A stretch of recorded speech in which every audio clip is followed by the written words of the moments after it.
What do I do when I wake up at 3 o'clock in the morning and I can't go back to bed? By the way, is kind of the number one problem that people ask me about. This is exactly the protocol that I use with my patients. So every human on earth, dude, on earth wakes up at this period of time. However, most people, they burp, they fart, they roll over and they go back to sleep. However, there is a group of people who do not have that situation where they're up and their brain is going, and they've got what we call monkey mind. Our brains click to the negative as soon as it's dark out when we get woken up, because we're like, what happened? Why did we get woken up? We're leaning in the negative direction here, and it's very easy to stay negative. This is one of my favorite things to talk about, and I think I have a really good protocol for it. So step number one, and you're gonna think this is crazy, there's 3 different things that people need to understand that you need in order to enter into a state of unconsciousness. 1 is you need a heart rate of 60 or below. 2, you need a core body temperature that is reducing, not increasing. And 3, when all of those are low,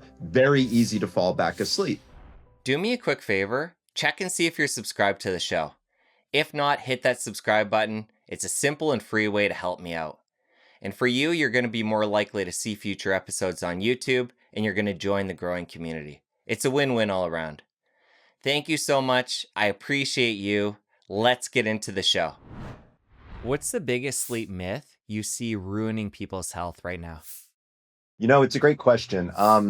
I think there's a few of them, if I'm going to be honest with you. I think historically, one of the big things that people think is, I got to get 8 hours. I got to get 8 hours. I think that is probably the big one. And the truth of the matter is first of all, it's a range, right? So when you look at the data, what we really think is somewhere between 7 and 9 hours is where people can usually fall and still be well within the norms for amount of sleep. But I want to be fair.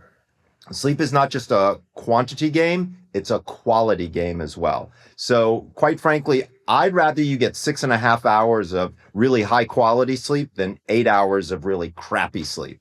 And I can help define that for your listeners as well. But at the end of the day, you shouldn't focus so much on the time, but rather, how do you feel when you wake up? If you feel refreshed and ready to go and meet the day within 30 to 60 seconds of waking up, you probably got the right both amount and quality of sleep.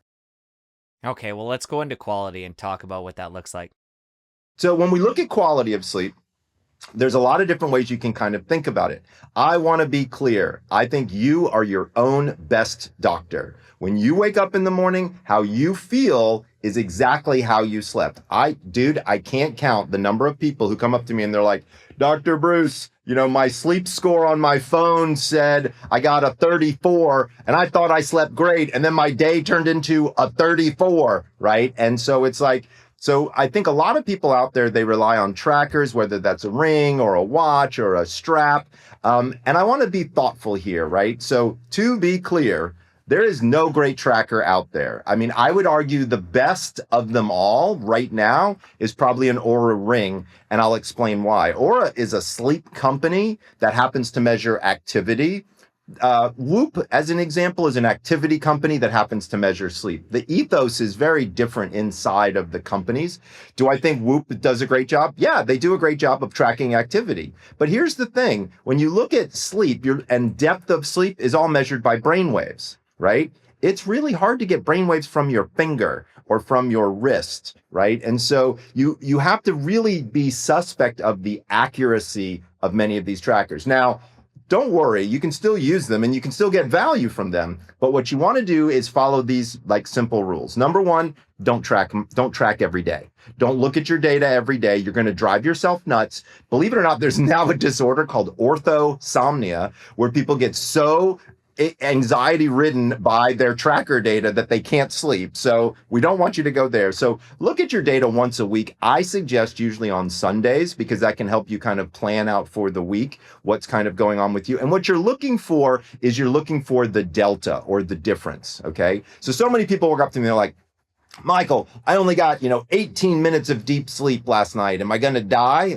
Yeah, you're going to die, but it's probably not from deep sleep. And you probably didn't only get 18 minutes, right? So let me see, what did you get last night? And they're like, 18 minutes. Like, well, what about the night before? Well, I got 20 minutes. Okay, well, what about the night before? It's 16 minutes. I'm like, you're fine. They're like, what do you mean? So the tracker is being consistently inaccurate. What I want to know is instead of it saying 18 minutes, I want to know when it says 2 minutes. That's a night I want to understand what happened, right? Because clearly there's a deflection from the norm. That's what we're looking for when we see these trackers, is we're looking for trends. So don't hyper vigilantly look at your data and be like, oh my God, I only got this much. Relax. Okay. Sleep is flexible. It's okay. But when you wake up, that's usually the best attempt at understanding the quality of your sleep. If you wake up and you feel pretty good, like, hey, I'm ready to go do the things that I normally do in the morning, which is maybe it's work out, maybe it's have a conversation with your partner, have a cup of coffee, whatever it is. If you're ready to do those things and you feel pretty good, you probably slept well. Okay, have you ever seen somebody where the data, say in a traditional sleep study, so we know it's quality, Yep. is good, they had a quality sleep and they slept long enough, but yet they're still tired in the morning? Yes. Great question. So believe it or not, there is a sleep disorder called sleep state misperception. So this is a known category of people. And the way we have to treat them is we have to bring them into the sleep lab, attach all the electrodes, and show them that they got good sleep because they are convinced that they didn't get good sleep. So we do have that happen on occasion. But if we monitor it and we measure it and we know for a fact that they really did get good quality, most people will tell me that they feel better the next day. However, there is a caveat here, which is if you haven't slept well in like 10 years and you sleep well for 1 or 2 nights, you're still going to wake up and feel like crap because your body's trying to catch up. So you also want to give yourself enough time sleeping well to allow those effects to come forward. Talk more to that catching up piece. Sure. How does somebody do that in a healthy way? Say in or out of their control, they've been slacking on their sleep, Right. so they have sleep debt. Mm-hmm. And how long does it take? This is a constant argument within sleep medicine. Every year or two, somebody says you can't catch up. Then every year or two, somebody says you can catch up. Here's where the way I like to answer that question. It's a little bit different answer than you're probably expecting, which is the easiest way to know that you're getting high quality sleep is to sleep within something called your chronotype. So people out there may not know what the word chronotype means, but you've probably heard of the concept before. If you've ever been called an early bird or a night owl, those are chronotypes. Believe it or not, those are genetic. And if you follow your natural chronotypical behavior, you naturally have a higher quality sleep. And that's one easy way to catch up on your sleep is to identify your chronotype. By the way, super easy to do. Go to chronoquiz.com. Everybody knows my quiz and you can learn what your chronotype is. And we even tell you what those time frames are and try to sleep within those time frames. So if you're an early bird, what I call a lion, I'm having you go to bed around 9:30, 9:45. You're waking up around 5:30 or so, right? Versus a night owl, what I call a wolf, you might not go to bed until midnight. You probably don't wake up until 7. So if you can fall into your zone, if you will, or your swim lane for sleep, you'd be surprised how quickly your body will catch up. That's thing number one. Number two, you want to think about catching up a little bit on the weekends, but the caveat here is this is better for kids than it is for adults. So when you have a teenager, right, who all they want to do is stay up until 2 and sleep until 2,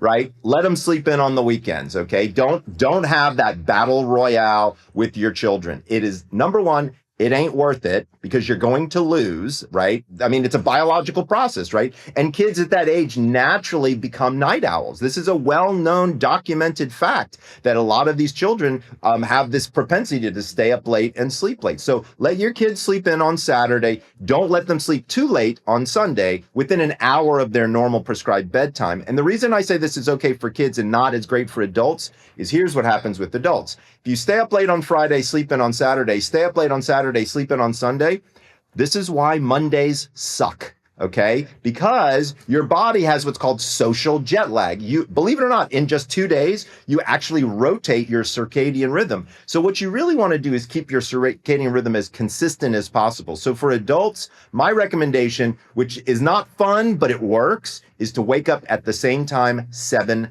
days a week. Now, I get it. People don't like to do that. They're like, Michael, come on, you're killing me. Like, I don't want to wake up on Saturday at 6 a.m. But let me explain to you what happens when you wake up at the same time and why, biologically speaking, it's definitely your friend. So when you wake up in the morning, sunlight hits your eyeball and you have a special cell in your eye called a melanopsin cell. This cell sends a signal to the back of your brain to turn off the melatonin faucet in your head, okay? But it sets a timer for almost exactly 14 hours later. It's called the melatonin phase response curve, okay? But what I just said was the time that you wake up sets a timer for exactly when melatonin is produced at night. So if you have an inconsistent wake up time, then you have inconsistent melatonin production time at night. And that's where the problem lies. So by making your wake up time consistent, you make melatonin consistent. And now you have a much better shot at being able to not only fall asleep, but stay asleep, which, by the way, is kind of the number one problem that people ask me about is like, what do I do when I wake up at 3 o'clock in the morning and I can't go back to bed? Usually they have a very inconsistent wake up time. And that's one of the first things we work on. Well, let's go there. This is important we cover it. Somebody regularly waking up in the middle of the night, they can't fall back asleep. Number one question. They're waking up exhausted the next morning after they finally fall back asleep. Yeah. What do they do? Fair warning, this is going to take me about 2 minutes to describe this entire process because this is exactly the protocol that I use with my patients, okay? So that's number one. Number two, I have a video that explains this on my YouTube channel. We'll put a link to it in the show notes in case you don't get one of the pieces or you want to come back to it or something along those lines. So step number one is let me explain why most people wake up between 1 and 3 o'clock in the morning. So your core body temperature rises till about 10:30 at night and it hits a peak. Then it drops. That drop, believe it or not, is a signal to your brain to release melatonin. So by the way, this is one of the reasons why we say sleep in a cool environment because we want your core body temperature to drop so that melatonin knows to come out. Your core body temperature continues to drop. At some point in time, if your body doesn't heat up, you go hypothermic and you die. Guess what time most people's body heats up? Somewhere between 1 and 3 o'clock in the morning, okay? So every human on Earth, wakes up at this period of time. However, most people, they burp, they fart, they roll over, and they go back to sleep, okay? However, there is a group of people, probably some of the listeners here, who do not have that situation where they're up and their brain is going, and they've got what we call monkey mind, right? Let's talk about you folks because honestly, I hear from you every single day, right? This is one of my favorite things to talk about, and I think I have a really good protocol for it.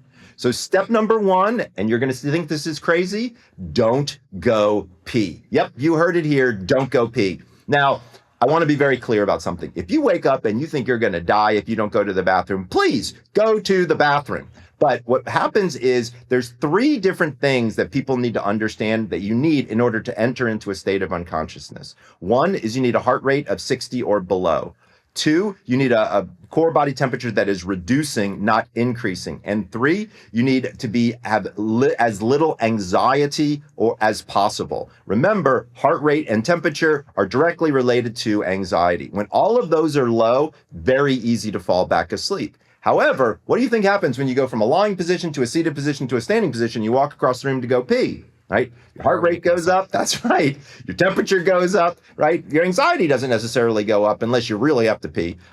So I want people to just roll over to their back and count to 10 just to see, because here's what usually happens is most people say, I'm up, I might as well go pee, right? This is why this is not the best idea. Now, if you do have to go pee, do me a favor, put some strategically placed night lights along the way. That way you're not flipping lights on, because if you flip on lights, you just told your brain it's morning and then it stops producing the melatonin. But a strategically placed night light, go into the water closet, do your business, come back out, you're going to be just fine. So step number 1, don't go pee unless you really need to, right? One time I had somebody ask me a question. They're like, should I put on some Depends? No, okay? Like, that's not the goal here. The goal here is just don't go if you don't really need to go. Step number 2, don't look at the clock. Now, this turns out to be much more difficult for people than the not going to pee factor, because what they do is they grab their phone and they head to the can, right? And here's the problem is when you look at your phone, the very first thing that happens is you see your clock. And then you instantly do the mental math, and now you're pissed off, right? You're like, shit.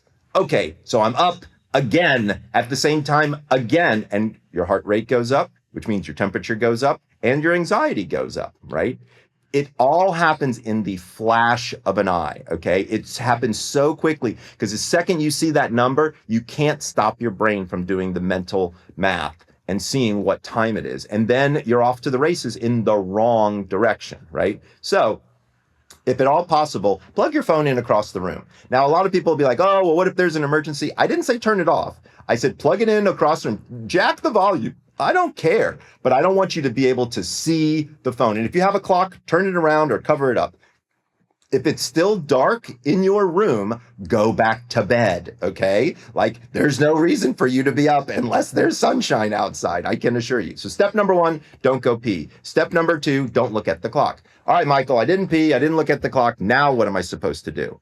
So now is the problem of monkey mind, right? So what is monkey mind? Monkey mind is this repetitive thinking of stupid stuff, like the grocery list, or something that you said to your partner, or something you wish you didn't say to your boss, or, something silly that really has no place of thinking about it in the middle of the night. So what I like to do here is I like to use a distraction technique, but it's also a breathing technique to help lower anxiety, lower heart rate, lower temperature. It's called 4-7-8 breathing. Now, I want to be clear, I didn't come up with this technique. Dr. Andrew Weil, Harvard-trained natural doctor, super smart dude, came up with this for the military, believe it or not, to help them lower their heart rate during stressful situations. But it's exactly what it sounds like. You slowly breathe in through the nose for a count of 4. You hold gently for a count of 7, and then you gently push out through your mouth for a count of 8. Now, let me explain a few caveats that I've learned working with my patients to modify this technique a little bit, so make it a little bit easier. So first of all, you need 20 cycles of this for your heart rate to dump down into 60. Here's the problem. I lose count, right? So when I do this for myself, which by the way, I've definitely done this for myself at times, like I'm not immune to this either. I'm a human being. If something's going wrong with my daughter, I wake up at 2 o'clock in the morning and I'm upset. Like that's just how that is, right? So I've used this technique before. So what I do is take my hands and I gently make 2 fists and I put them down by my side. And when I do 1, 4, 7, 8, I stick out a finger. Then the second, I stick out a finger. And before you know it, I get to 10 fingers and then I wrap it back and now I've gotten to my 20. Usually I don't make it all the way back to 20. Usually I fall asleep because I'm distracting myself. I'm using my hands, but there's 2 other things that you want to think about. Number 1 is it's gentle. Okay. It's a slow breathe in, a hold, and a slow push out. But I'll be honest with you, I couldn't hold for 7 and it was really hard for me to push for 8 when I first tried doing this. So here's what I did is I started out doing 4, 5, 6 breathing, right? For 2 weeks. Then I moved to 4, 6, 7 breathing for 2 weeks. And then I moved to 4, 7, 8 breathing. The key here is the first one is always 4. The second one needs to be at least 1 count higher. And then the final one needs to be 1 count higher than the middle. That's kind of the recipe, if you will. The other thing I've noticed that's really helpful is if you, in your mind's eye, see the number. So when your eyes are closed, you picture a 4, then a 3, then a 2, then a 1, and then you picture the 7 and the 6 and the 5 and the 4. And then when you're pushing out, you picture the 8, again, with your eyes closed. Now you're distracting your mind. You're doing something with your body. You're moving your fingers. Dude, there's no way to think of anything else. Okay, so this is a perfect, not only distraction technique, but lowers heart rate, lowers anxiety, lowers temperature. All 3 things we need to get yourself back to sleep. Okay, Dr. Breus, I didn't pee. I didn't look at the clock. I did my 4, 7, 8. I'm super relaxed, but I didn't fall asleep. What do I do now? So there's something called non-sleep deep rest, also known as yoga nidra, right? So this is where you're lying in kind of the corpse pose, just relaxing. So it turns out it's rejuvenative. Now, to be fair, it's not as good as sleep, right? But if you lie there for an hour, it's worth about 20 minutes of sleep. So even if you never fall back asleep, as long as you're not getting stressed out and like freaking out and getting pissed off, lie there and relax. You are still doing some level of recovery. And then the final thing I try to tell people is to be positive. A lot of people don't think about it, but if you get woken up at 2 o'clock in the morning, well, let me back up. When have you ever gotten woken up at 2 o'clock in the morning for a good reason? Almost never, right?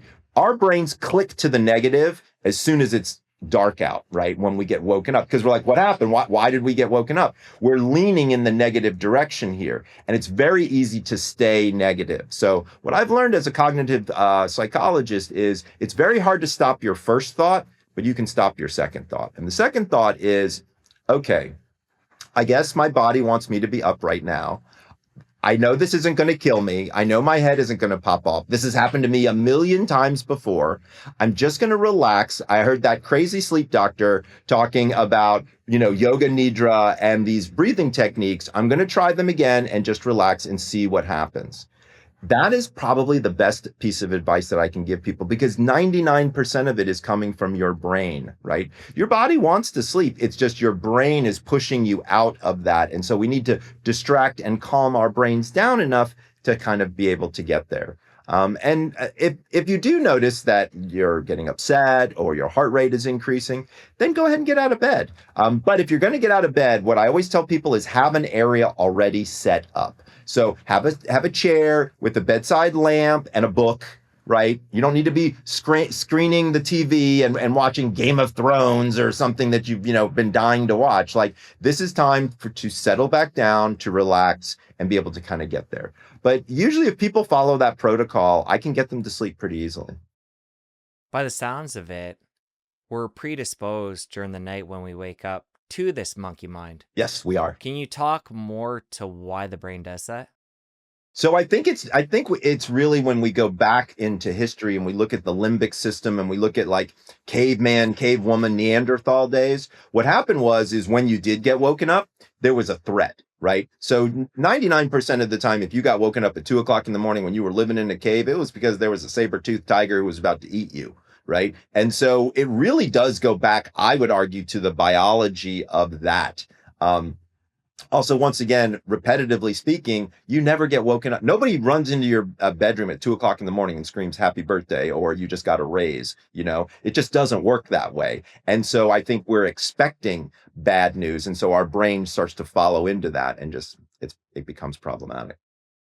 Isn't it also true, though, in our past, we would wake up for a period during the middle of the night, have sex, Yep. eat, do these various activities? So that was called the second sleep. So very common.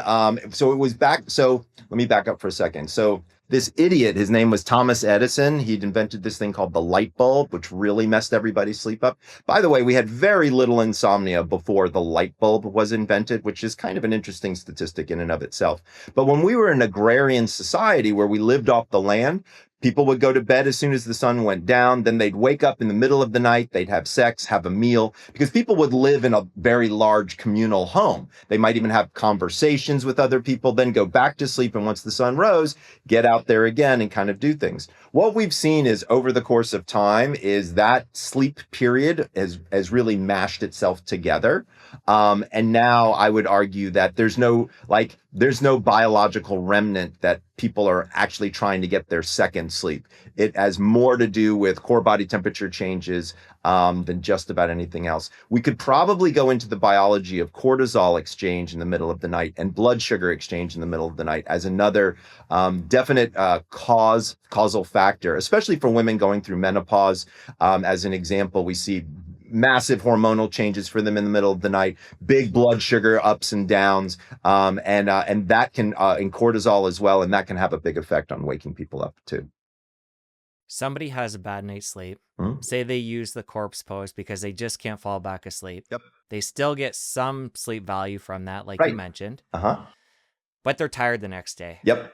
What do you recommend for them to get through that day without sabotaging the next night's sleep? Yep. To get back on track? Great question. So there's a couple of different ways you can go about doing this. So first of all, I love naps. I don't have any problem with people napping. However, if you have insomnia, napping is a terrible idea because you lower sleep drive and that can make it quite difficult for you. There is a fun nap that I tell people about all the time, which I call the nap latte. So this is where you take a cup of drip black coffee. Now you would do this at around maybe noon-ish, 1 o'clock, not later than 2 o'clock. You drink the whole cup as quickly as you can, then you immediately close your eyes and take a 25-minute nap.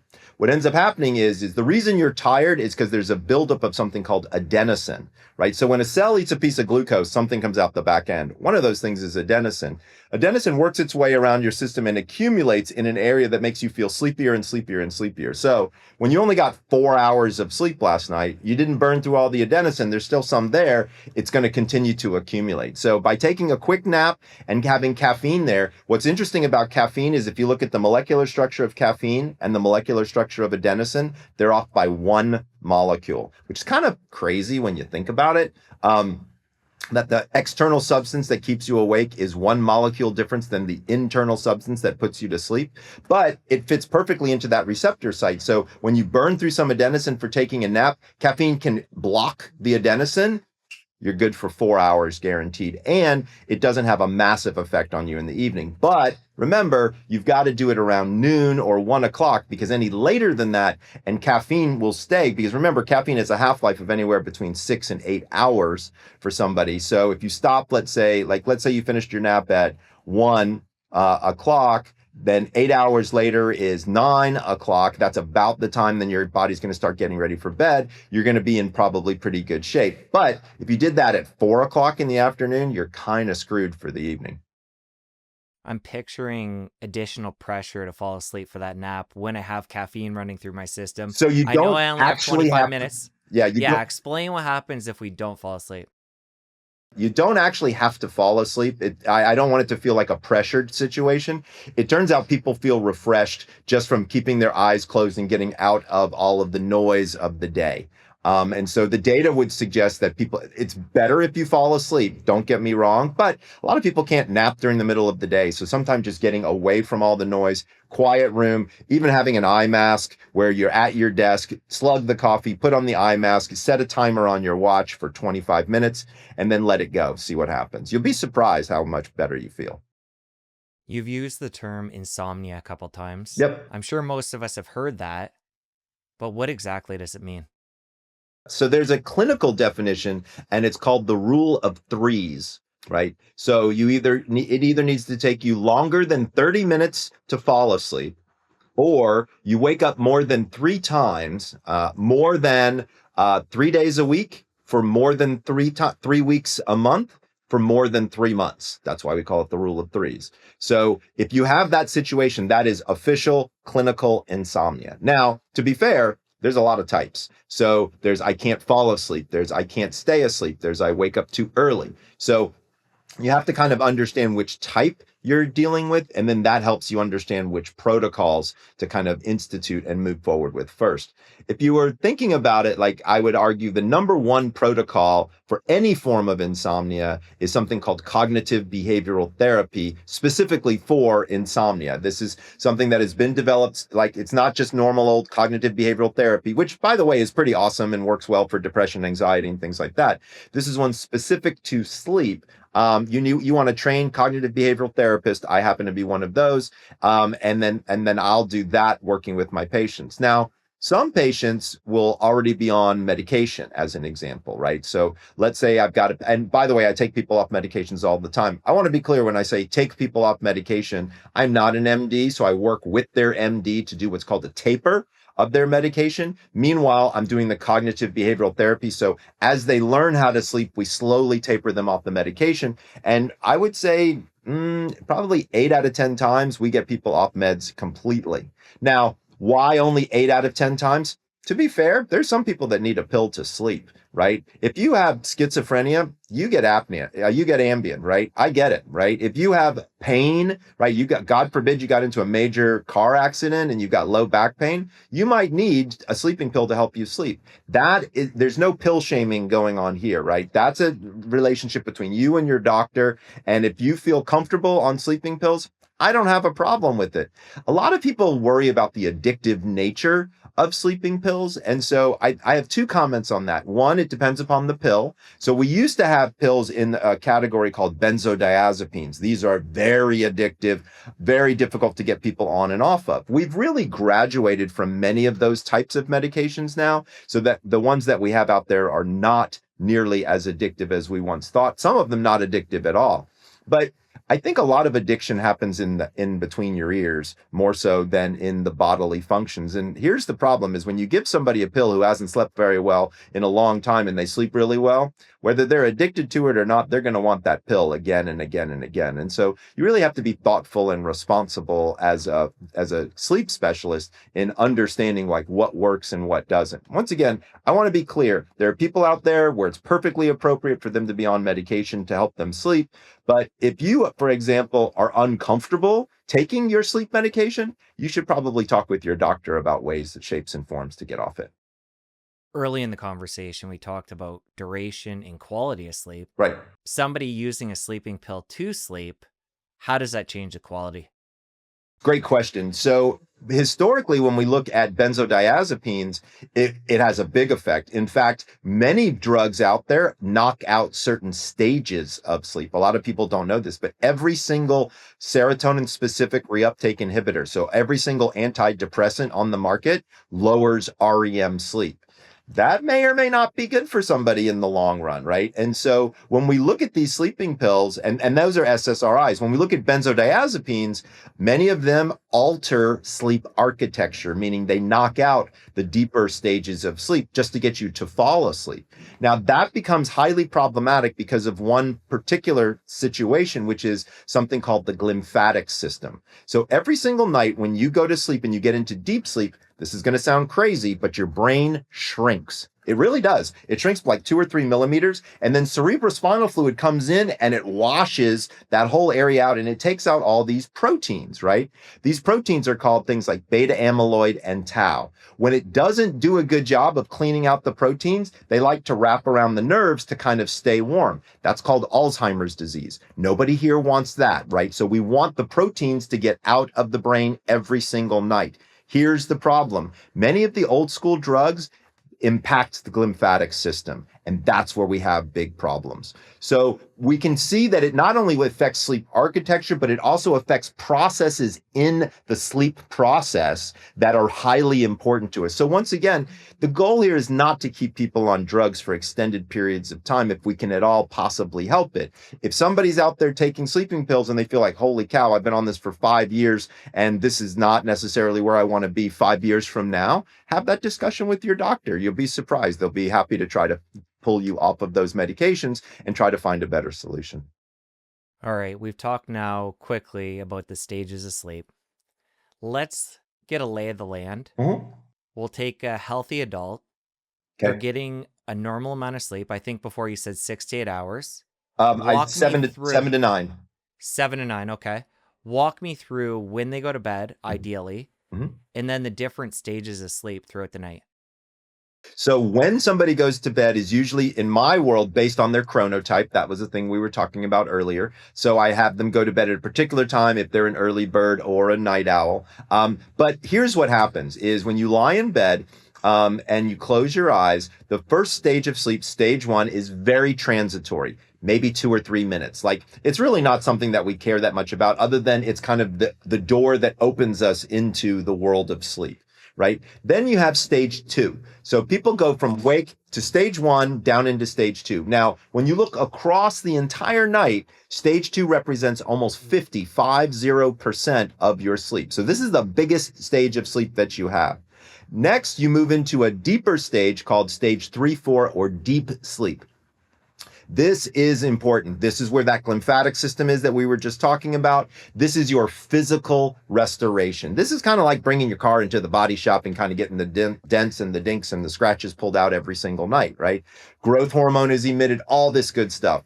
Turns out that represents about 22% of the night, and that happens mostly in the first third. So to be clear, you have sleep cycles that have all of the sleep stages in them, but it's not the same amounts in each cycle. That changes over the course of the night. So the very first sleep cycle is very heavy with deep sleep. The second sleep cycle has a little bit less. The third sleep cycle has almost none, and then the fourth and the fifth have almost none at all, right?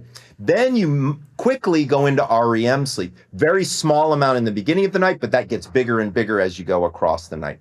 REM sleep is your mental restoration, right? This is where we've learned you're moving information from your short-term memory to your long-term memory. You sort of create this organizational substructure like a filing cabinet in your head to kind of deposit information for retrieval.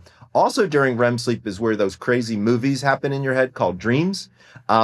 I call dreams emotional metabolism, right? So when you have a big day, a big emotional day, maybe it's somebody's birthday, or God forbid something happens to somebody and there's a lot of emotions involved in it, this is where your brain processes through that emotional metabolism type of idea. This is where you get through your depression, you get through your joy, you get through your anger, you get through your happiness. Whatever it is, it all gets logged in because, again, it's moving from short-term to long-term memory for you to be able to kind of understand what's happening here.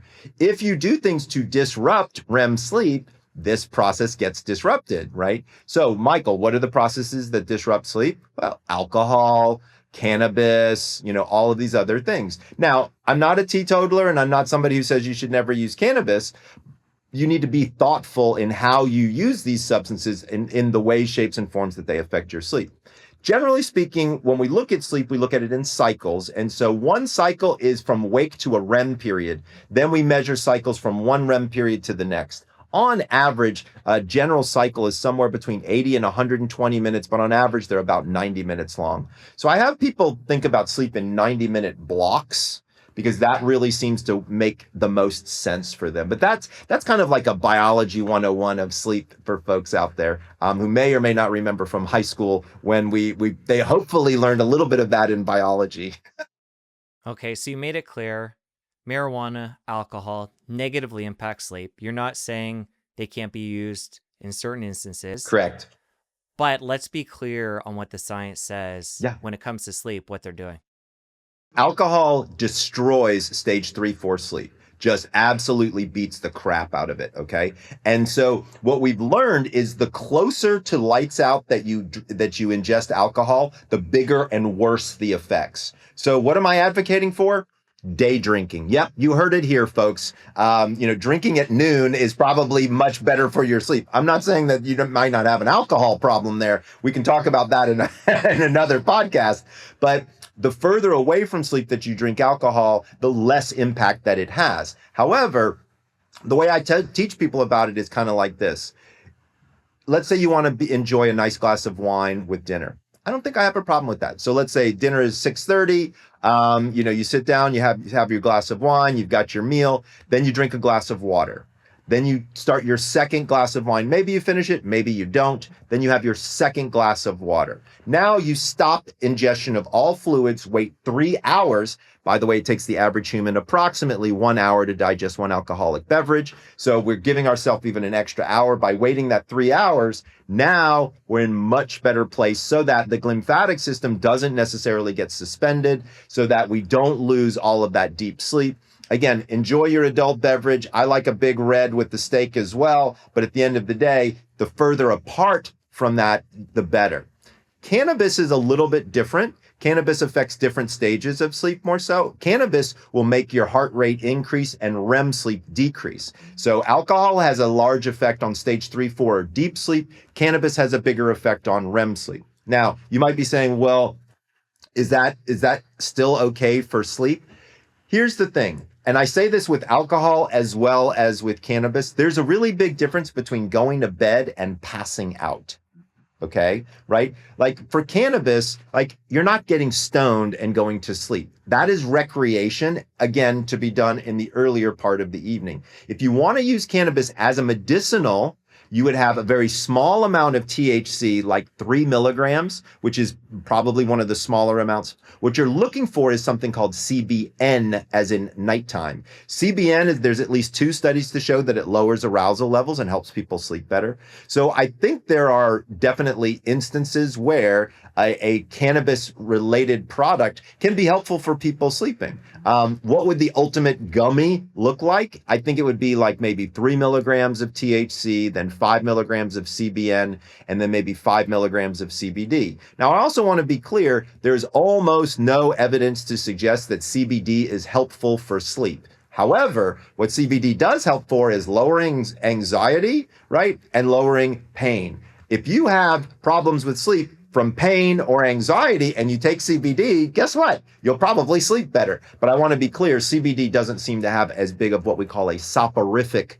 effect or a sleepiness effect, whereas CBN does, and THC kind of takes the anxiety off of it. But to be fair, there's some people where you give them THC and they're bouncing off the walls. So you need to really be thoughtful and use this as a medicinal the way it should be, not for recreation. But every time I'm in a dispensary, I always quiz the bud tenders and I say, like, what are the reasons people come in here? There's only 3 reasons people go into a dispensary. It's recreation, pain, or sleep. That's it.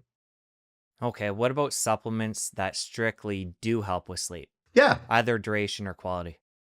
So I'm very staunch in the way I think about supplementation. So number one, and by the way, I'm glad you asked this question because people ask it all the time. So there's categories of supplements that I want to talk about first. So generally speaking, when you think about supplementation, the way I think about it is we're supplementing for our diet. Like that's the whole concept of supplementation is I'm not getting it in my diet, therefore I must supplement with these capsules. And so generally speaking, supplementation should be vitamins and minerals that you're not getting in your daily eating, right? So first of all, do blood work. This is very simple. Go see where your deficiencies are. Jess, I got to be honest with you. I would say 25% of my patients, I get them to do blood work. As soon as we figure out what the deficiencies are, we fix those deficiencies easily 25% of the time. I never have to see them again because it was the deficiency that was causing the sleep problem. What are the areas that you want a blood test for? Simple. Vitamin D, because that's a circadian pacemaker. Iron, this has a lot to do with restless leg syndrome and oxygen transport. Magnesium, that's another big one that helps with people, specifically magnesium deficient people have a difficult time sleeping. And then melatonin is probably the third one, or the fourth one rather. Now, melatonin is a little bit more difficult to measure, but it's not an impossibility to measure. But I want to double tap on melatonin specifically for half a second, just to give people kind of an understanding of what it is. So a lot of people don't know this, Jess, but melatonin's a hormone. Like, there's a reason you don't go to the CVS and buy testosterone and estrogen off the shelf, right? Because hormones affect every single system across the body, right? But somehow or another, melatonin snuck in under the FDA's guidelines, I think back in the 70s. And now you can buy melatonin anywhere. But here's what's weird. If you go outside the United States, it's by prescription only.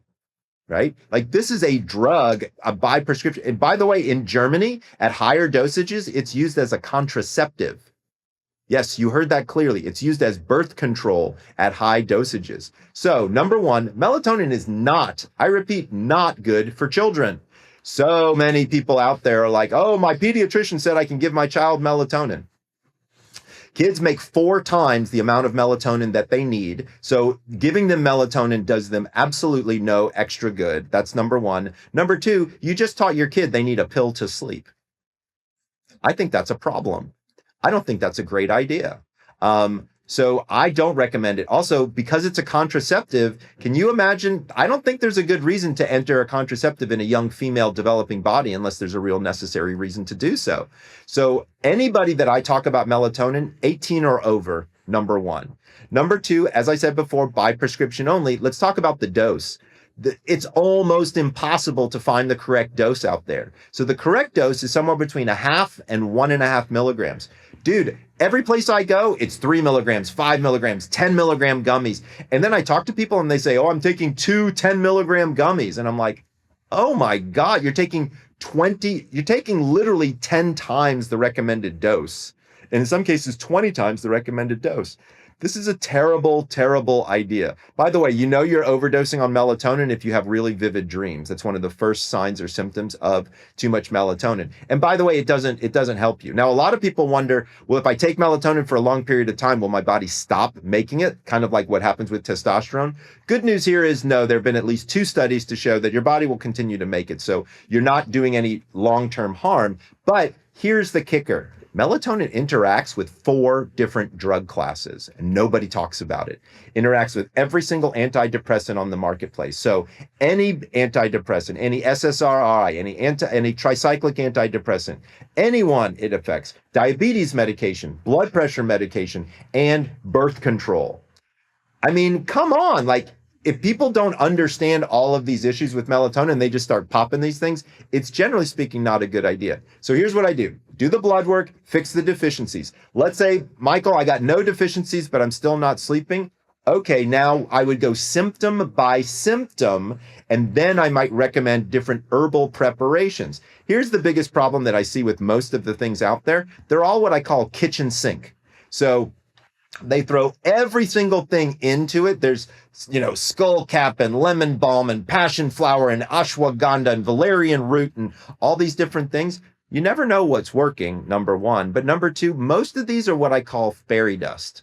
So here's what they do is they put just enough in so that they can put it on the ingredient profile, but it's not usually enough to be effective. So what I usually recommend to people is single ingredient dosage formulations, right? So if you've got a problem falling asleep, valerian root, along with a little bit of hops, has been shown easily to be the best thing out there for you to try. By the way, it smells like dirty socks, so you want to take the capsule. Like, don't make the tea. The tea is awful. But those are the different things that people want to think about. Glycine is another good one for people to take. We know that glycine really helps with temperature regulation. So if you have thermoregulatory issues, glycine could be something that you look at. So you really want to go symptom specific with your supplementation, but again, only after doing blood work. All right, I want to come back to melatonin and really spend some good time here. Mm-hmm.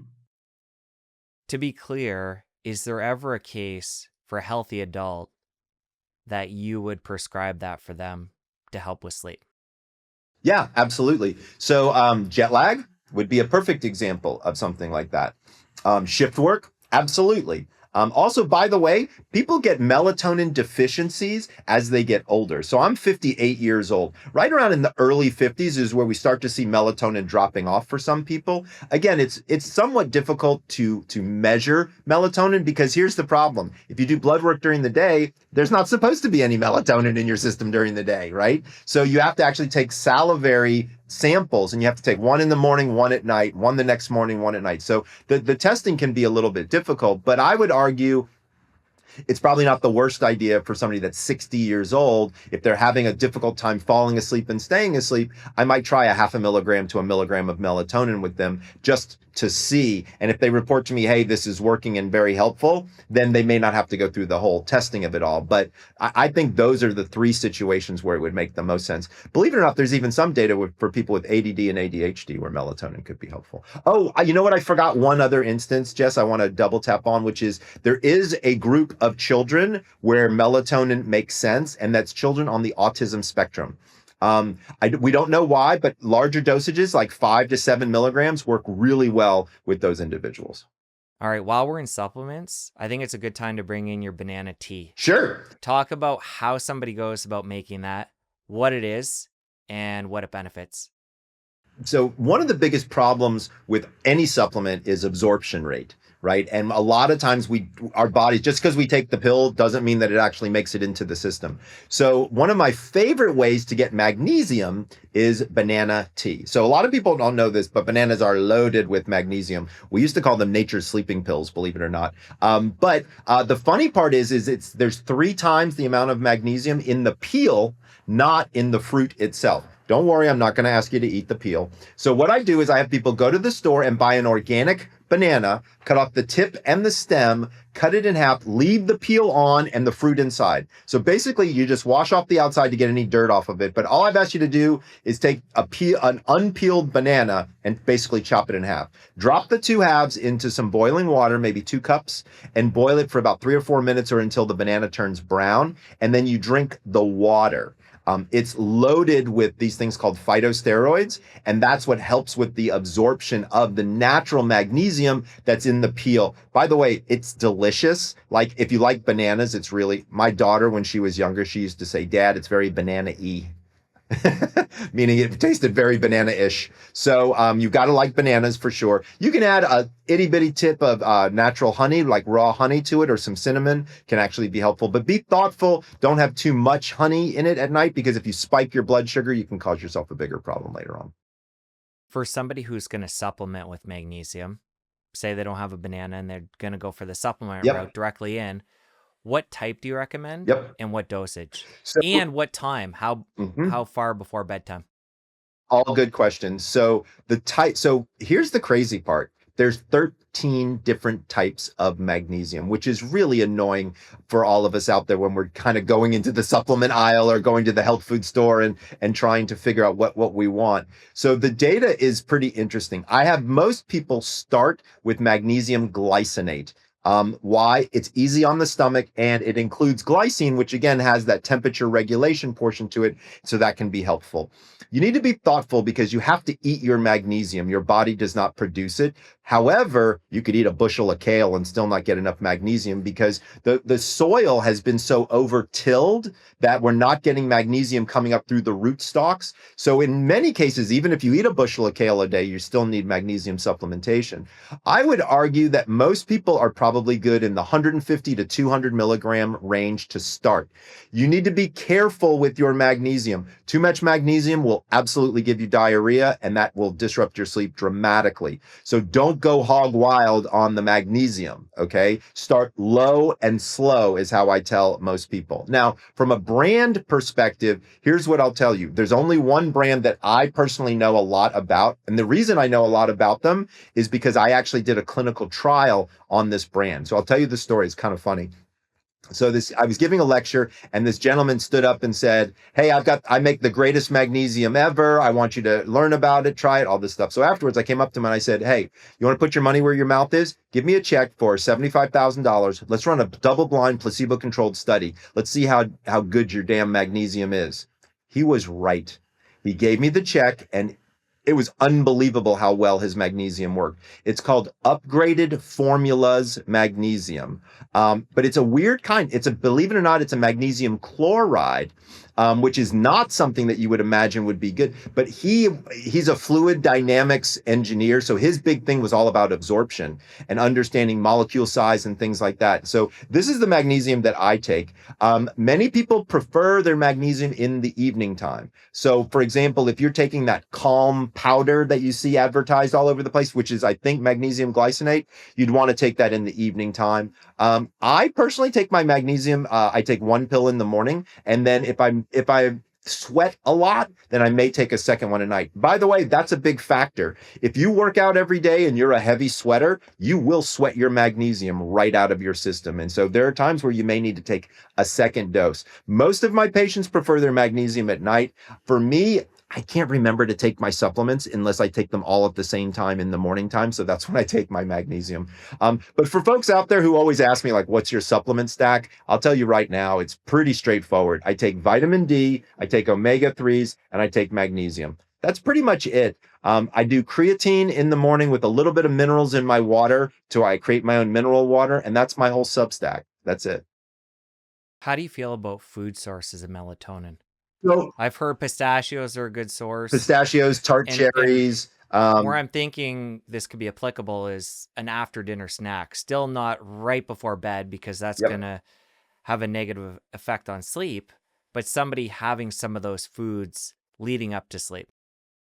Absolutely, you can definitely do it, but you got to be thoughtful. If you dump a big mound of protein into your system right before bed, which pistachios are, you want to be thoughtful because then your body is going to increase core body temperature because it's trying to, metabolize through those. Honestly, I'd rather you drink a glass of water if you're hungry, because a lot of times people are more thirsty than they are hungry and they don't realize it. But the less food before bedtime, the better. What I tell people is what I call my 3-2-1 rule, which is 3 hours before lights out, you stop all food and fluid. 2 hours before lights out, you stop all work. And 1 hour before lights out, you stop all screens if you can. Any other things we want to stop in the evening? Well, and then I want to come at this from the other end and things we can do other than what we mentioned, taking magnesium and such, that can enhance going into that period. I think one of the things we haven't talked about, which I think is an important one to think through, well, there's two things actually. The first one is exercise. Most people don't know, but the single best way to improve sleep quality is with daily exercise. You don't have to run a marathon. 25 minutes of cardio every day seems to be where that kind of sweet spot of hitting it. But you don't want to exercise too close to bedtime because you increase your core body temperature. Remember, your core body temperature needs to drop in order for you to be able to sleep. So I think that's one area that people need to be thoughtful about, but can definitely improve their sleep. But the other one that we haven't had a chance to talk about, which I really think is important and a lot of people want to avoid, is actually sleep disorders, right? And so a lot of people say to me, Michael, I don't want to go get a sleep test because I don't want to end up with a CPAP machine on my face, right? So let me back up and explain to everybody what I'm talking about here. And so many doctors out there will notice some symptoms in you that are suggestive of something called sleep apnea. So for folks out there who don't know what this is, sleep apnea is a very serious sleep disorder where you stop breathing in your sleep. Now, the number one symptom of sleep apnea is snoring. However, not everybody that snores has sleep apnea, but just about everybody that has sleep apnea snores. So it's kind of a two-way street, but traffic is not equal on both sides of the street. Sleep apnea symptomatology are things like somebody has heard you stop breathing, you wake up gasping or choking, you wake up with a headache, you are very moody the next day, you have a lot of sleepiness the next day. Those become that's not normal, dude. That's not, oh, I've got 2 jobs and 3 kids and I'm just trying to live my life. I'm exhausted. That is not normal. There are lots of people with 2 jobs and 4 kids who have very productive, healthy lives without being tired, right, all the time. And so you want to get sleep tested to see, could I possibly have this sleep apnea thing that the sleep doctor is talking about? The reason people don't want to get sleep tested is because of the protocol or the treatment for sleep apnea, which is something called a CPAP machine. Now, want to fully disclose here, I have sleep apnea. I stop breathing in my sleep 26 times an hour, which is quite a few when you think about it. 5 to 15 is mild, 15 to 30 is moderate, 30 and above is severe. So I fall into the moderate category of sleep apnea. And yes, I sleep with the CPAP machine every night on my face. However, that's not the only treatment that's out there. I would say, over half of my patients don't use CPAP. They use something called an oral appliance. So this is a dental device, kind of like a mouth guard, like you see the football players wear, but it's an upper and a lower. And the lower slowly brings your jaw slightly forward, which opens up your posterior airway space, which is where your throat is collapsing. So it's actually physically moving your jaw at very slight distance, but it turns out that it's very, very helpful. That's an option. There are surgical options. Believe it or not, there's a pill coming out. Like 18 months from now, there will be a pill that you can take and it will actually help you with sleep apnea. So I don't want people to say, I'm not getting sleep tested because I don't want to sleep with the mask on my face.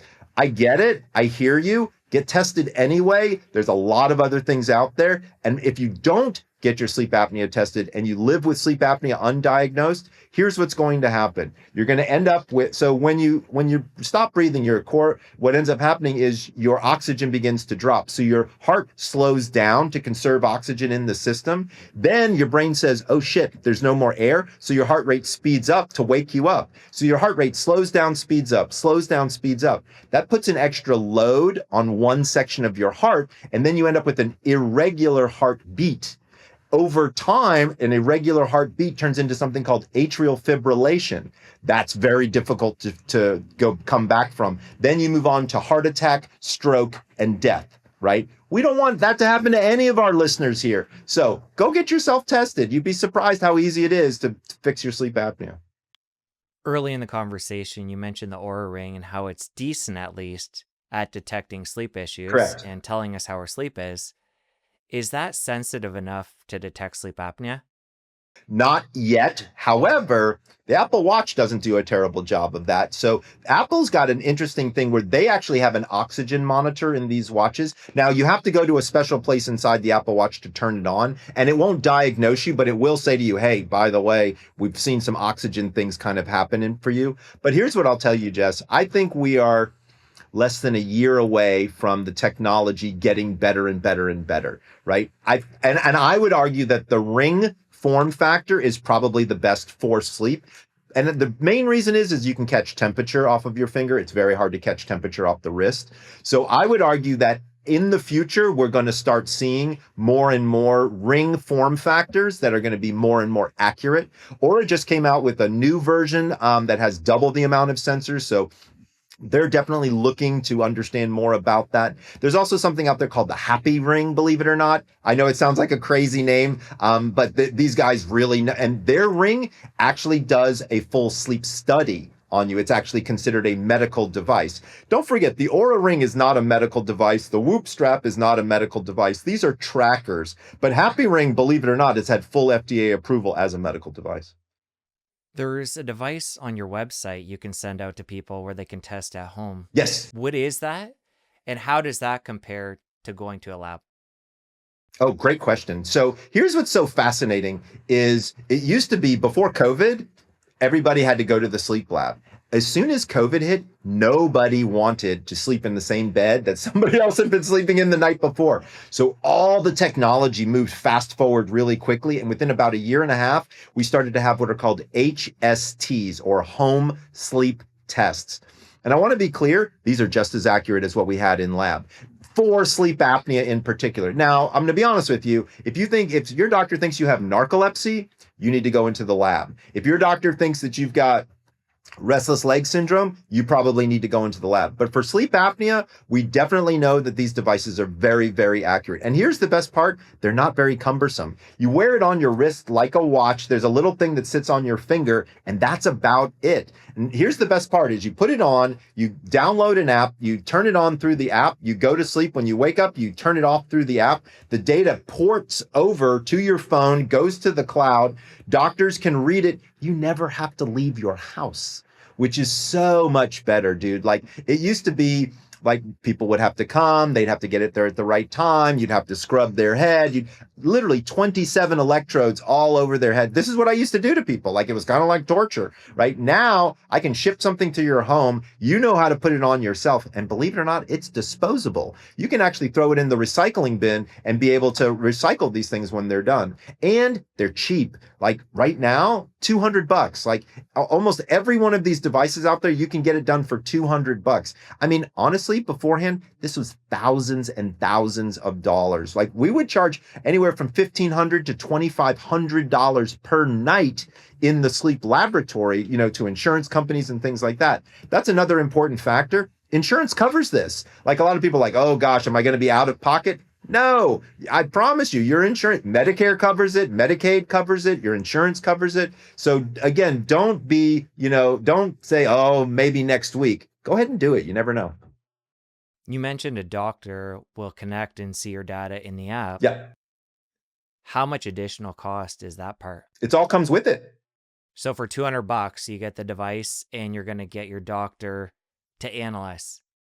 So here's what you get is you go on, you make an appointment where you actually do a telemedicine visit with the doctor. They push a button, they send you the device, you get the device, you wear it, the data comes, you then have a second visit with your doctor to get the results. And the whole thing is $199.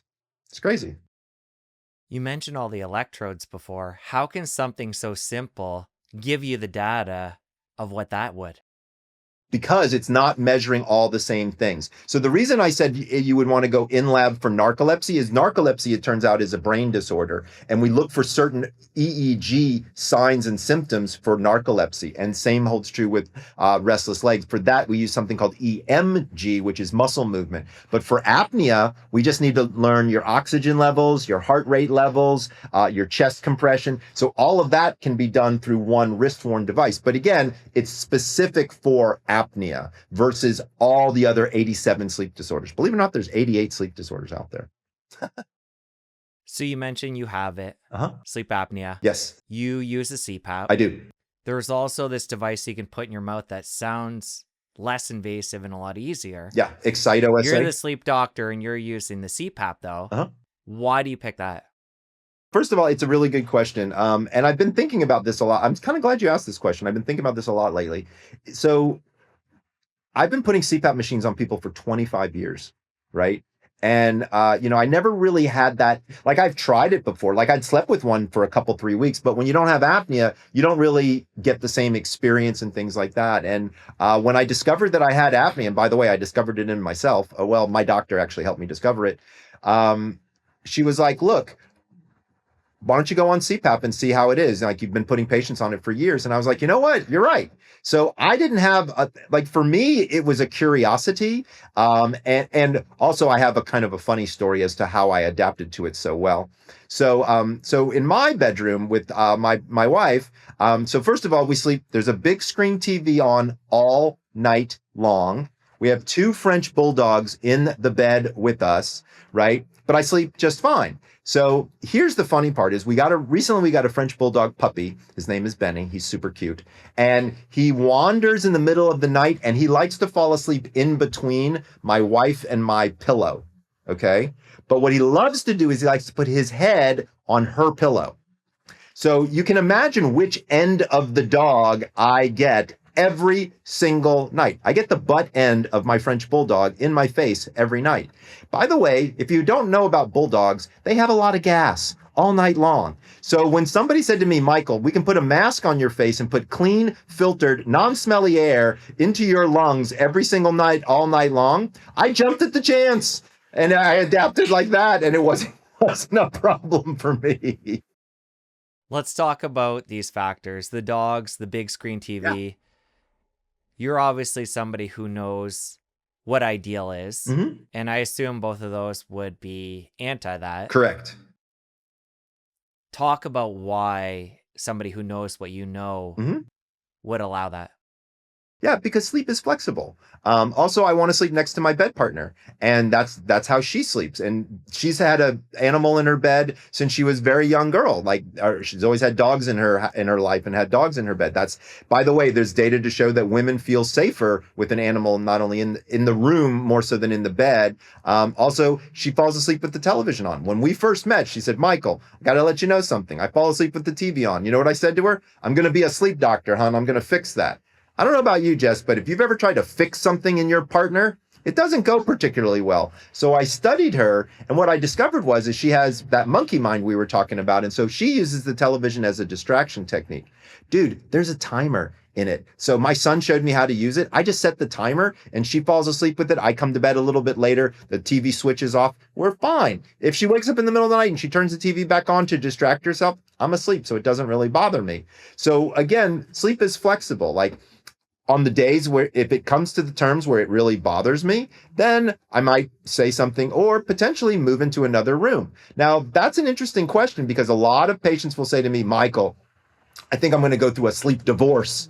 And I'm like, "Okay, what do you mean?" And they're like, "Well, I sleep in the guest room, multiple nights a week. Is that okay?" Of course it's okay. I've got some patients, by the way, who sleep separate 4 nights a week and then on the weekends sleep together. And the biggest question is intimacy. They're always like, "Michael, we're never going to have sex again." If I'm honest with you, they have more sex when they sleep separately than when they do together. Because here's what happens. They get good night's sleep away from each other because one person snores or one person watches television or whatever. And then on the weekends, when they're finally together, they're like, "Hey, I haven't seen you in a while. Let's go." And so all of a sudden, then you're doing that. So believe it or not, it actually has a way of working itself out. When it comes to sex and timing, Mm-hmm. I assume it relates back to the chronotypes. You got it. But in a general sense, timing with bedtime, does sex help or hinder sleep when it's too close? So it's a very good question, and I get asked it all the time. And so first of all, when we look at sex helping sleep, it appears to only help men, not women. And it seems to have more to do with the orgasmic response than it has to do with anything else. And so if a person reaches orgasm and they're male or born biologically male, that seems to mix with testosterone and make people feel sleepy. But if you were born biologically female and you reach that orgasmic potential, what oxytocin seems to do with estrogen is kind of make you feel more awake. But I would argue that nighttime is not the right time for you to be having sex across the board because hormonally you're not there. So as an example, you need 5 hormones to successfully have sex. You need estrogen, testosterone, progesterone, adrenaline, and cortisol high, and you need melatonin, the sleep hormone, to be low, right? When we've done the surveys, most people, 73%, have sex between 10:30 and 11:30 at night. What do you think your hormone profile looks like? It's the opposite, right? Melatonin is high and all the things you want high are low. So that's hint number 1. Hint number 2, if you happen to be having sex with somebody who was born biologically male, what do most men wake up with in the morning? An erection. If that is not Mother Nature telling you when to use that thing, I don't know what is, okay? So thinking through that, hormonally speaking, it's no longer not tonight I have a headache. It's not tonight I'm too damn tired, right? do me a favor. When you wake up in the morning, run into the bathroom, brush your teeth, throw in a little mouthwash, then hop back in bed, enjoy your partner, have some fun, and then start your day. You would be shocked at how much better a day you have having had that closeness, that connection with your partner in the morning. And here's the crazy part, performance is actually better, specifically for men. All right, so sex, ideally not before bed. Right. Eating, exercise, same with those. Yep. What about showers, saunas? Yeah. Using those modalities in the evening. I love them. And this is where I tell people, look, you need runway to land the plane, right? So what am I doing before this event, this sleepness event, to help me, be better off? So it's all about the three things that we talked about at the beginning of our discussion, which is heart rate, temperature, and anxiety. So anything you can do to lower that before bed helps dramatically. Do saunas help? There's a lot of data to show that they do. I'll be honest with you, cold plunges are not the thing to have before bed. They really seem to wake people up. So keep your cold plunge in the morning time. But saunas, you can actually artificially elevate your core body temperature to then have it drop like it naturally would. But be thoughtful. You don't want to do a sauna 30 minutes before bed because it takes too long for your core body temperature to then drop. Right. So what I tell people all the time is if you're going to do a sauna, you want to do it 2.5 hours earlier than going to bed. There's also kind of an interesting thing to think about here, which is there are now thermoregulatory devices that can be helpful in terms of cooling you down at night. So what I'm talking about are they make these mattress pads now that you can sleep on top of, and they'll either have a cooling or a warming mechanism inside them, and it's different for both sides, so you can regulate the temperature for each person. But here's what most people don't understand is this body that we have, this unit that we're walking around in, it runs at 98.6 degrees, right? And so as soon as you cover it with some covers, you create your own little mini sauna. Right? It's like a little microclimate under there, and it's hard to get away from the heat. Remember, you want your body to cool down. But if you're sleeping on a pad that brings coolness from underneath you, it really works well. Full disclosure, I work with a company called Orion Sleep, and we make one of those pads. I'm their chief sleep officer. It's not the only one out there. I personally like it the most, which is why I decided to work with the company. But there are definitely things that you can think about out there. Sauna is a great one, but you don't want to, again, do it too close. Otherwise, it can be problematic. Exercise is the same way. But what are things that you can do before bed? Meditation, definitely something that you can do. Relaxation exercises, definitely something you can do. Reading a book, definitely something you can do. Like, it's not that hard to find some activities, but a lot of people, they'll work until their head is, don't do that. Like, that's, again, there's no runway to land the plane. Okay, when it comes to body temperature, what about pajamas, socks? Yep. The attire we have on. Yep. And how that regulates our body temp.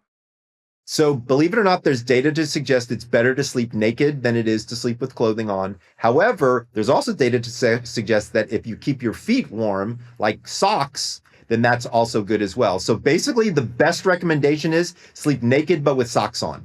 I know that sounds ridiculous, but it works, and I'll explain why.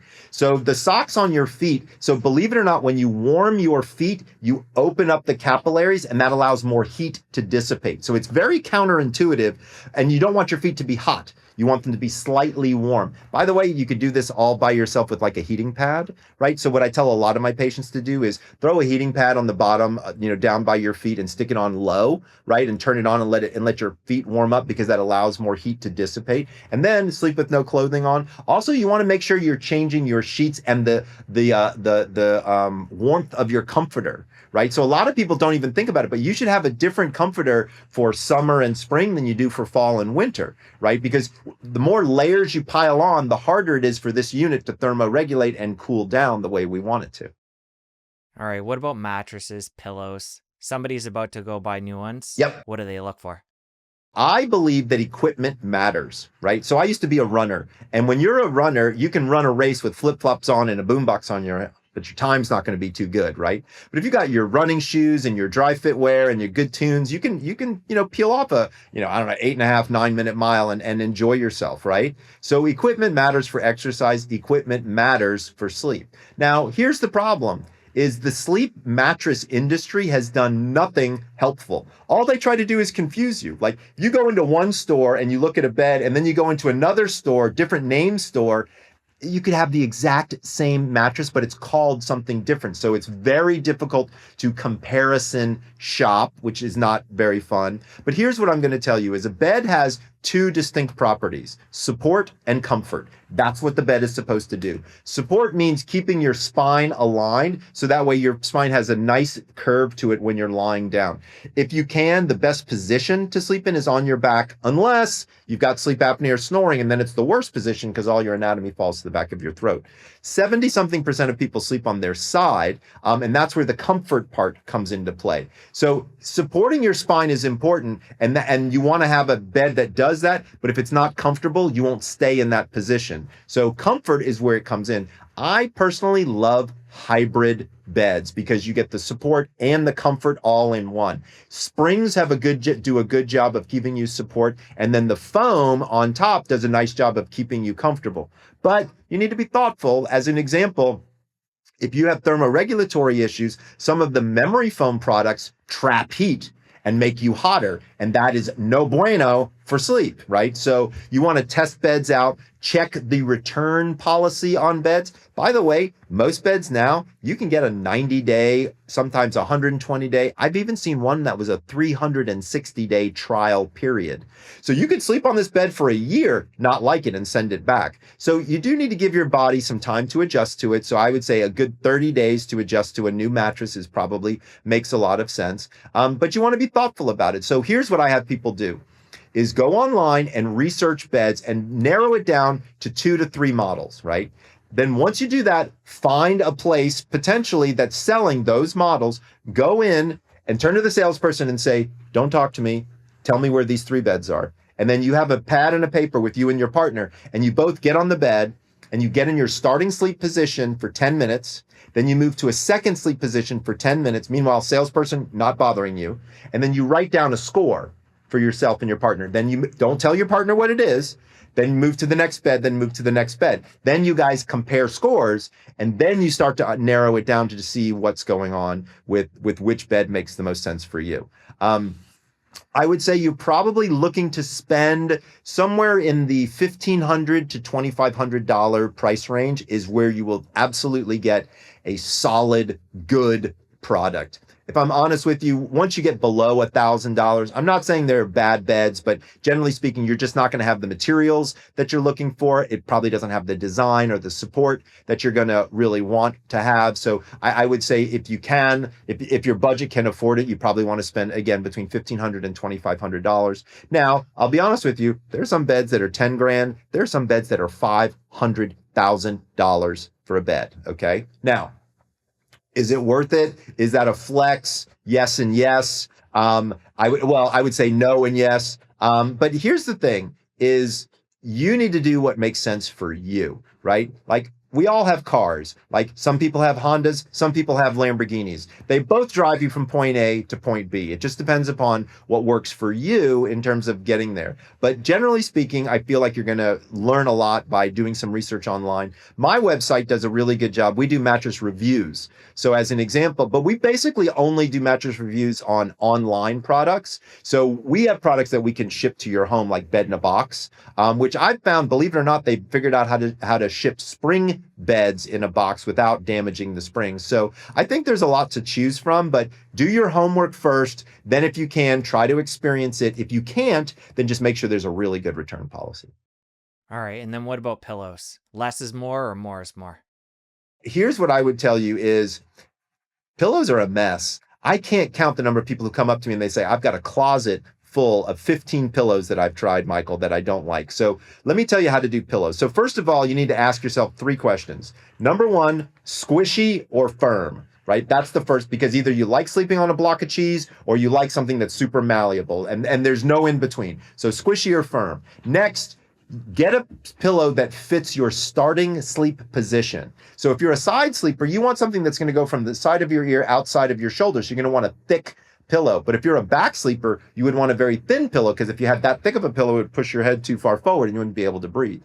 I like pillows that have a zipper on the side where I can pull stuffing in or out to literally change the size of the pillow. That's kind of my favorite types of pillows. The company that I like, and I have no association with them, is called Coop. C-O-O-P, Coop pillows.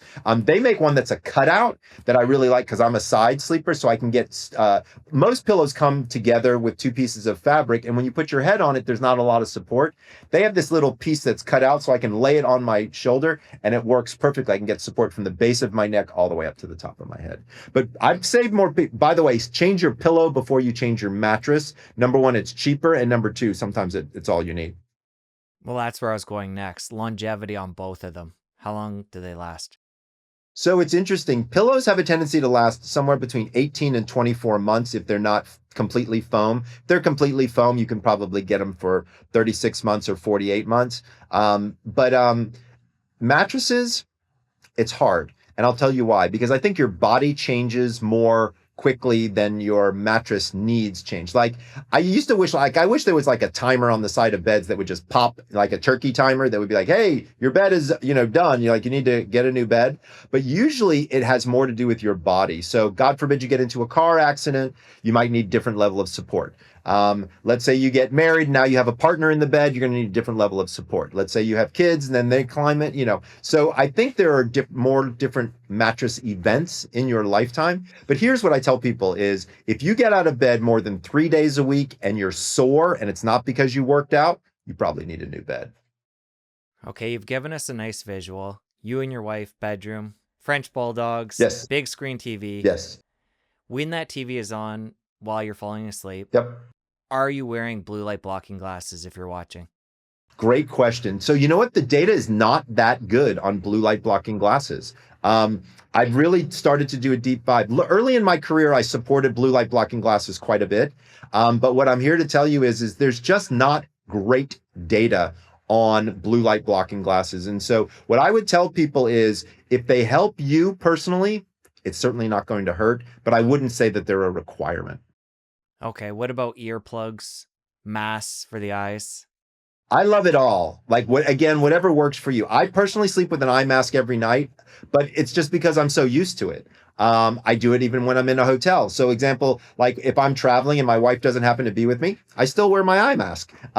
So I like it. Also, when you're talking about earplugs, there are definitely some benefits there, especially if you've got a bed partner who snores or watches television. But they actually there's a new kind of ear pod that is pretty interesting. Actually, I have some right here. They're called Next Sense. I don't know if you can see that. So this is an earbud company that's built earbuds for while you're sleeping. So they don't disrupt the auricular canal. So like, when you look at your earpods or AirPods, I guess they're called, if you sleep with those, they're going to mess your ears up pretty bad. These are ones, there's another company called Oslo. They've got some that are interesting as well, but these are ones that are now designed for being worn while asleep. And here's what's cool is they all have libraries of, relaxation, meditation. You can pump in a podcast. You can listen to whatever music you want.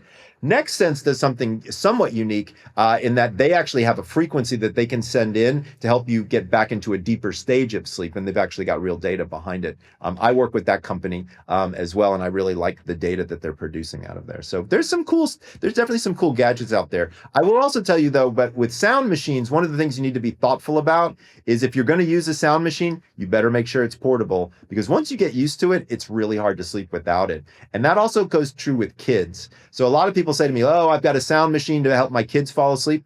I don't care. I think that's great, but you better bring it with you when you travel because I can assure you that child is not going to sleep unless they can hear that sound. How do you feel about quality when it comes to pillows, sheets, beds? There's organic, there's bamboo, a lot of different options out there. Yep. Worth it or not? I would say, generally speaking, the way I look at sheets is from a performance standpoint. And for me, sheets have a lot to do with thermoregulation. And so the natural fibers do have a tendency to regulate temperature better than the synthetic fibers do. So I definitely like the more organic, natural type of things. But I also don't think spending a tremendous amount of money on sheets makes a lot of sense.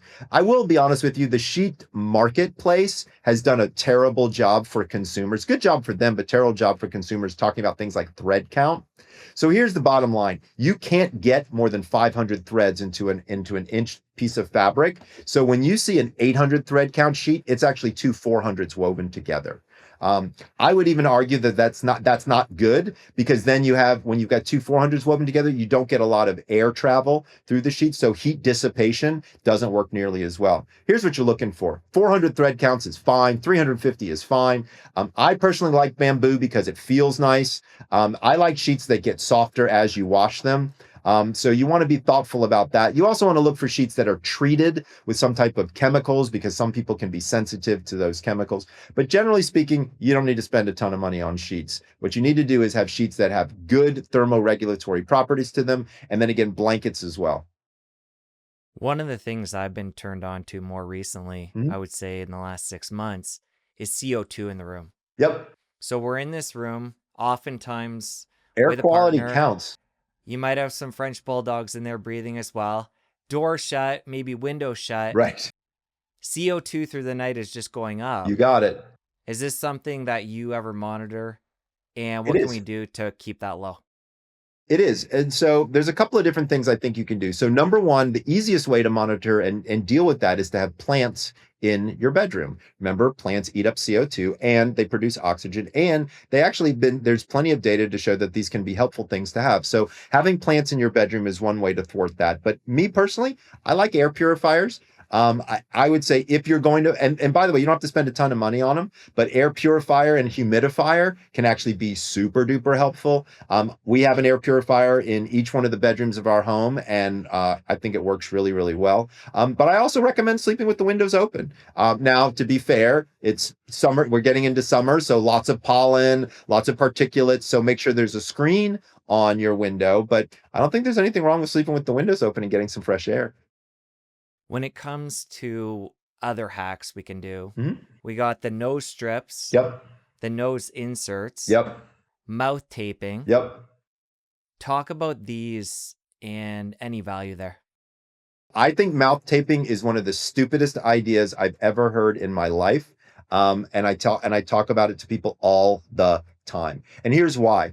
Mouth taping, if you haven't been tested for sleep apnea, it masks the signs and symptoms of sleep apnea. And your sleep apnea just gets worse and worse and worse. And so you really want to cause yourself a problem is keep taping your mouth shut when you haven't been tested for sleep apnea. And you're gonna wake up one day with a much bigger problem on your hands than you normally would have. If you've been tested for sleep apnea and you don't have sleep apnea, but you sleep with your mouth open, there's a reason. It's called congestion. Okay. 90% of people sleep with their mouth closed as long as their nose is open. So being able to irrigate your nasal cavity with saline wash, right? A neti pot, that there's this thing called Navage that you can buy that pushes, salt water up through your sinuses and out and gets all the gunk out, is one of the best things you can possibly do. Or using a nasal steroid spray like a Flonase or something like that before bed can be helpful as well. But if you fix the congestion, you usually don't need the mouth tape. So I'm not a fan of mouth tape. Also, there's a company called Hostage Mouth Tape. I think that's disgusting, right? Like, there are real hostages out there. Like, what are these people doing? So I'm not a fan of mouth tape in almost any form. I do have some patients who are on CPAP and use mouth tape with the CPAP machine. Like if they have a nasal only, I don't think I have a problem with that. I think that makes sense. Now, the nasal strips that go on the outside, if they work for you, I don't have any problem with them. For me, I have kind of oily skin and they have a tendency to migrate. So I've woken up where it's like across my eyeball and things like that. So that doesn't work. I personally like the nasal inserts. The one I use the most is called Mute, M-U-T-E, like hit the mute button. It's $15 at Walgreens. I have no association with them. But as an example, if I drink alcohol, my wife will be like, hey, go throw your nose thingy in because you snore worse when you drink alcohol than when you don't. So I have no problems with those internal nasal dilators. The external ones just don't work as well for me. Any other devices we haven't covered you see people using, whether they're valid or not? One of the things that I think is kind of interesting that I've seen a lot of people start to do are these vagal nerve stimulators, right? So there's things that you can put on the back of your neck. There's things that you can place in your chest. And these are, they send out a particular frequency that helps turn on the parasympathetic nervous system.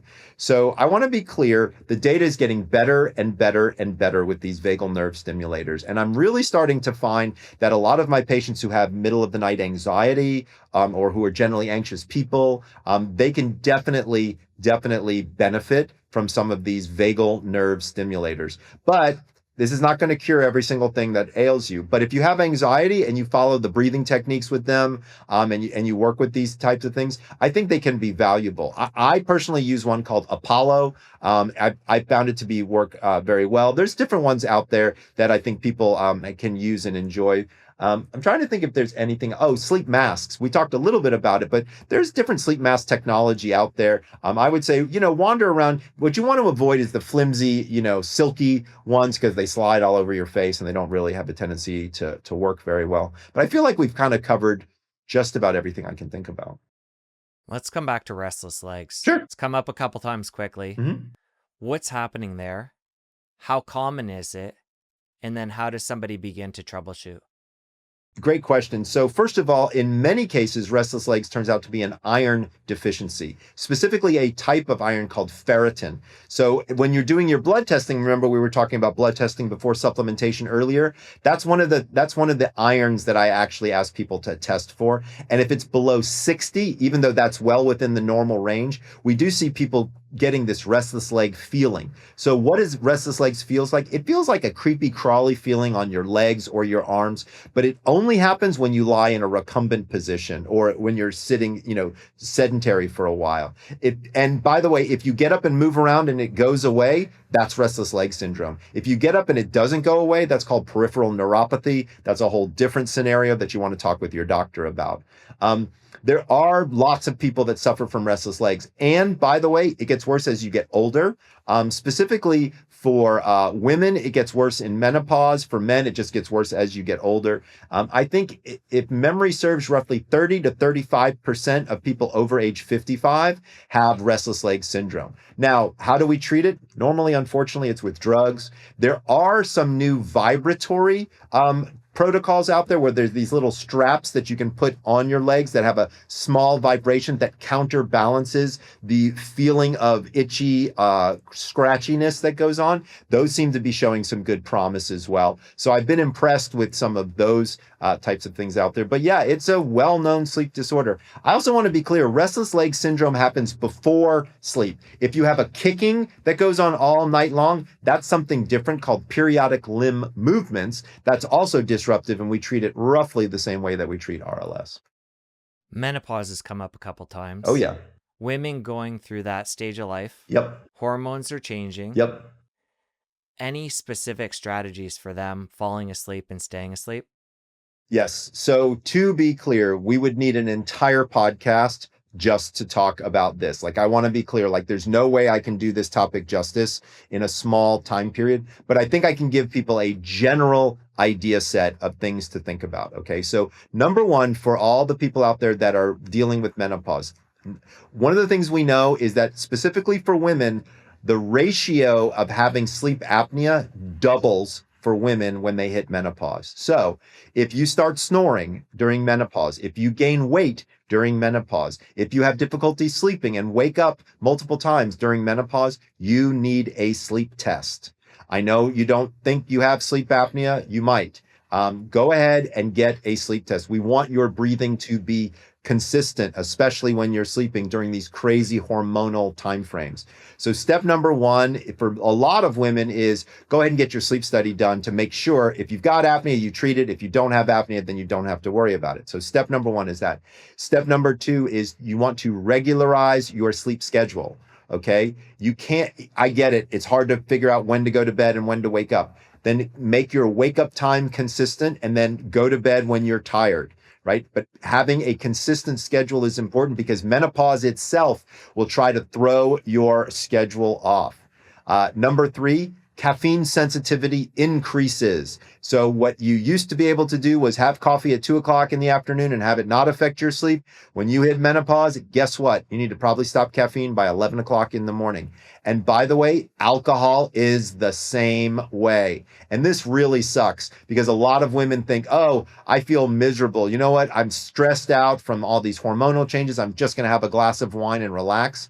Alcohol hits differently when you're 25 versus 55, and it really affects deep sleep. So I would say get your airway checked and make sure your breathing is okay. Avoid caffeine late in the day, regularize your sleep schedule, avoid alcohol late in the day are 3 general recommendations. And also, if I'm being super honest, consider hormone replacement therapy. There is a lot of good data to show that when you get on progesterone, you sleep better.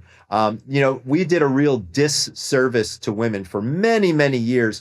There was a group of people who said that HRT therapy, hormone replacement therapy, could cause cancer, and the data on that is not consistent. We're now done a real disservice to a whole generation of women, telling them that they can't do HRT therapy. Talk with your doctor. HRT therapy is much safer than anybody ever thought that it was, and that is a surefire way to get yourself to sleep a whole lot better during this menopausal transition.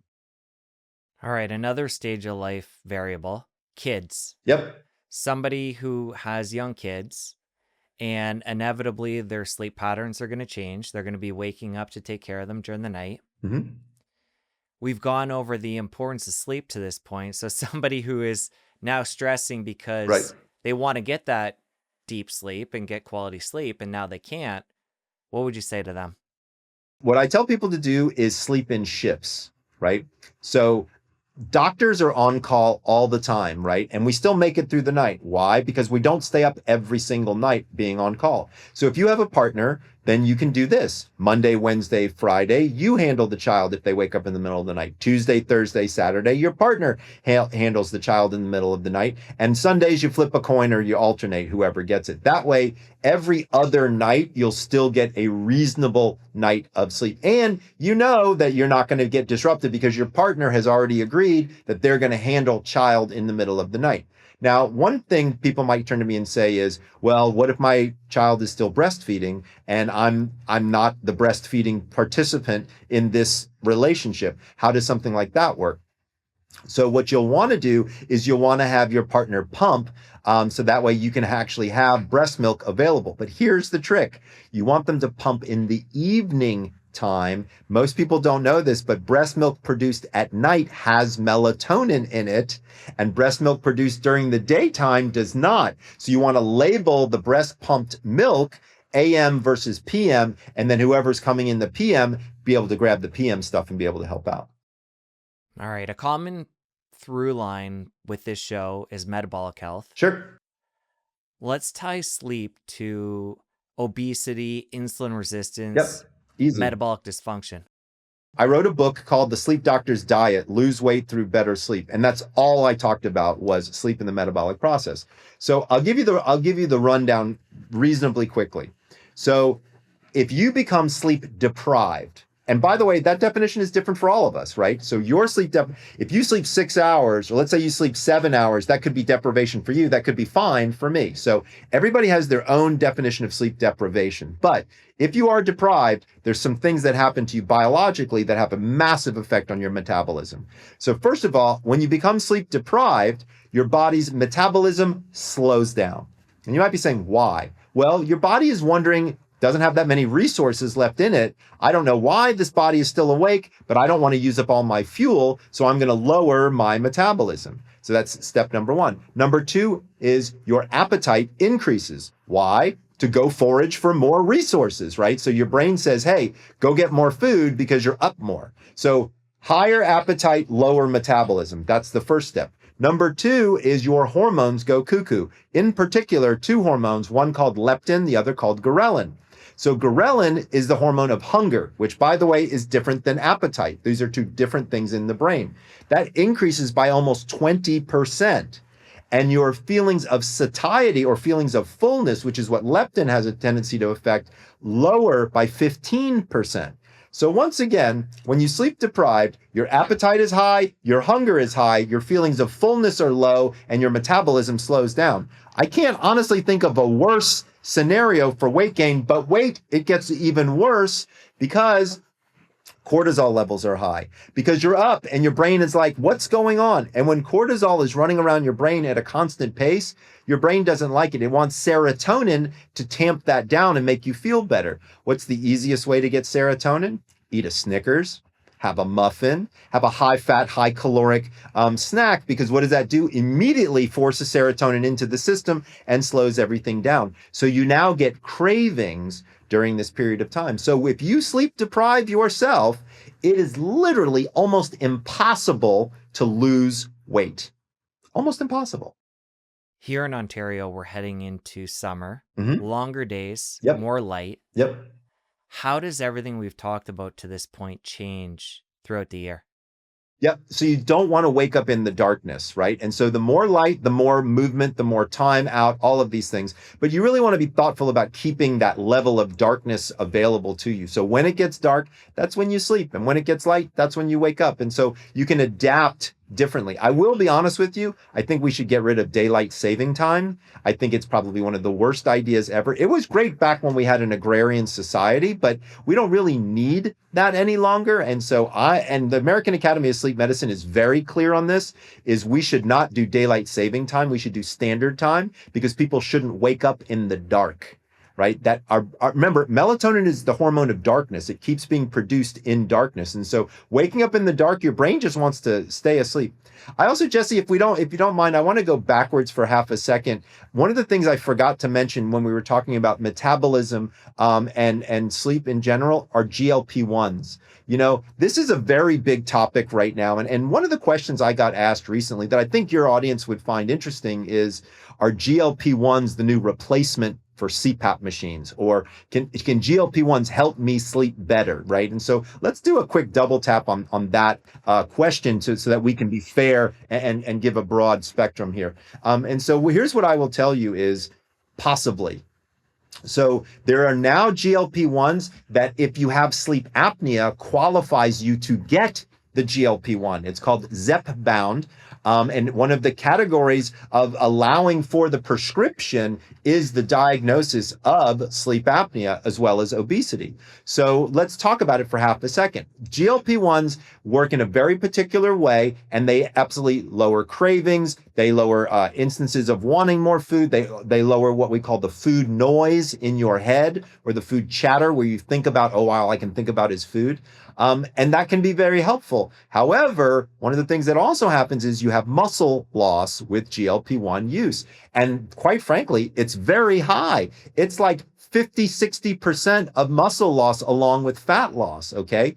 Here's where this becomes problematic, is in the throat, right? If you start to lose musculature in the throat, it can potentially cause sleep apnea. So there's a balance to be played here, right? And so people say to me, Michael, I want to get on GLP-1s and get off my CPAP machine. I'm not saying that's not a possibility, because in some cases it is, but you need to be thoughtful. Sometimes these people are on GLP-1s for so long, they get that gaunt that look in their face, that Ozempic face type of thing. And that's affecting a lot of the musculature. So I do want people to be thoughtful. A lot of people are now moving to what's called micro dosing of GLP-1s, where you don't get the full dosage. I think that is probably where we're going to be moving towards. But yes, GLP-1s can be helpful, at least initially, with that weight loss, but you really need to be thoughtful about how long you stay on them, and if you could lose too much weight along with muscle. Sticking with this theme, Uh-huh. how often when somebody loses weight does that correct the sleep apnea? I'm looking at you. You're a thin guy. You have it. Obviously, it's not Right. the whole story. Right. But how often is there the connection there?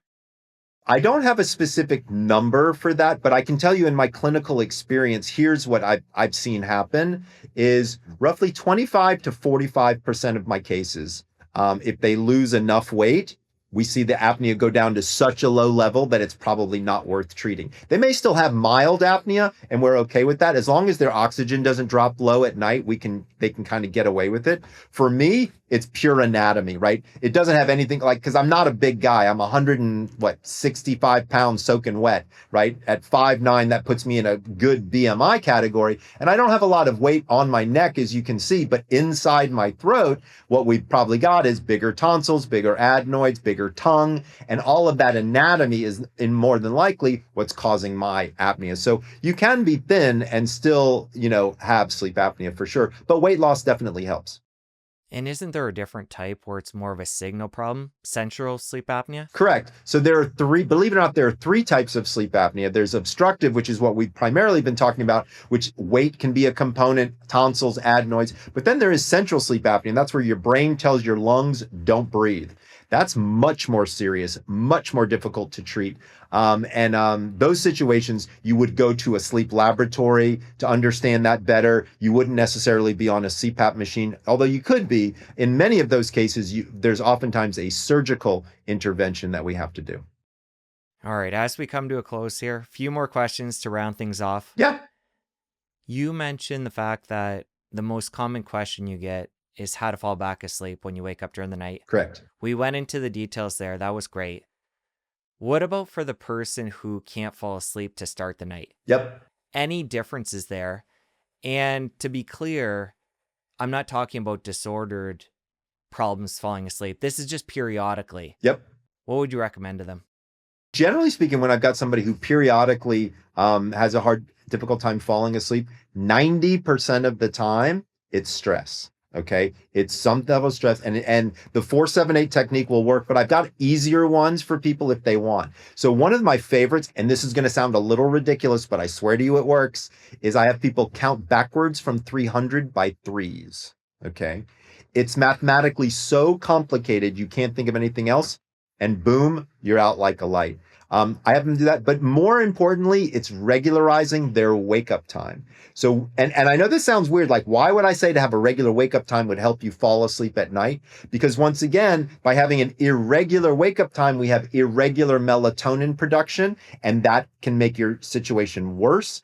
Also, adding stress on top of that, and even a late meal, all of a sudden now we're in non-sleeping territory pretty quickly. So just by following a few simple guidelines, I think you can be better off. And a lot of people say, well, like what if I work, and all of a sudden, like I wake up, it's 8 o'clock all of a sudden, and now I usually go to bed by 10 and I haven't eaten yet. Like, Michael, what should I do? Newsflash, you're not going to die without eating for a night, okay? Like, have a little bit of water, have a small snack to just tide you over, and then get to bed at your regular time. You'll be surprised at how much better you sleep.